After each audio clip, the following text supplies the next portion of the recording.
জীবন মুক্তি সুখপ্রাপ্তি স্বামী তুরীয়ানন্দের স্মৃতি ও কথা সংগ্রহ থেকে পাঠ করছি।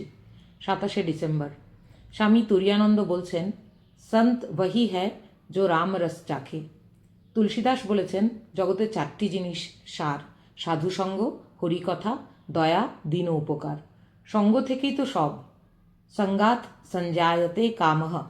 Gita. Tell me what company he keeps and I will tell you what he is.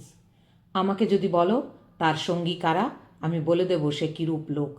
সাধু সঙ্গে মন শুদ্ধ হয়। অবশ্য ঠিক ঠিক সাধু চাই। ভেগধারী হলেই সাধু হয় না।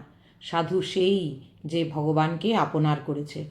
ভগবান লাভ হলে জগদিদম নন্দনবনম সর্বেপি কল্পদ্রুমাহা। এই জগৎ নন্দনবন, সকল বৃক্ষই কল্পবৃক্ষ। স্বামী তুরীয়ানন্দ রামেন্দ্র সুন্দর ত্রিবেদীর বৈজ্ঞানিক জগৎ বইখানি পড়ছিলেন। সেই প্রসঙ্গে বলছেন, survival of the fittest theory, অর্থাৎ যোগ্যতমের ঊর্ধ্বতন মতবাদ অনুসারে সকলে বৃদ্ধি পাচ্ছে। ইনি এইটি দেখিয়েছেন।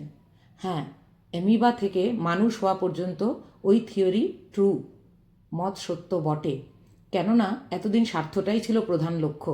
কিন্তু মানুষ হওয়ার পর আর এক থিওরি অর্থাৎ মতবাদ হয়। এখন লক্ষ্য ভগবান। এখন স্বার্থকে যে যত ভুলতে পারবে সে তত তাঁর দিকে এগোবে।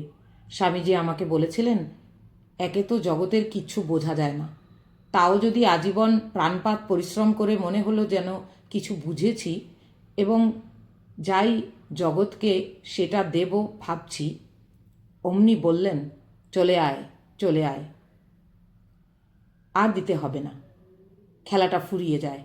এটা বুড়ির ইচ্ছে নয়।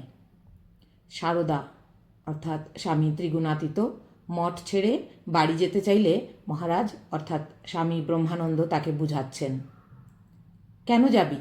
নরেনকে ছেড়ে কোথায় যাবি? এত ভালোবাসা আর কোথায় পেয়েছিস? আমিও তো ইচ্ছা করলে বাড়ি গিয়ে থাকতে পারি। আমি তবে কেন পড়ে রয়েছি? ওই এক নরেনের ভালোবাসার জন্যে। সাপ ডিম পেড়ে কুণ্ডলি পাকিয়ে ফনা ধরে বসে থাকে, কিন্তু যেই ডিম ফুটতে থাকে অমনি এক একটি করে খেয়ে ফেলে। যেটি ছিটকে বেরিয়ে যায় সেইটাই বেঁচে থাকে। সেই রূপ মহামায়াও জগৎ প্রসব করে ফনা ধরে বসে আছেন। যে তাঁর নিকট থেকে ছিটকে পালাতে পারে সেই বেঁচে যায়।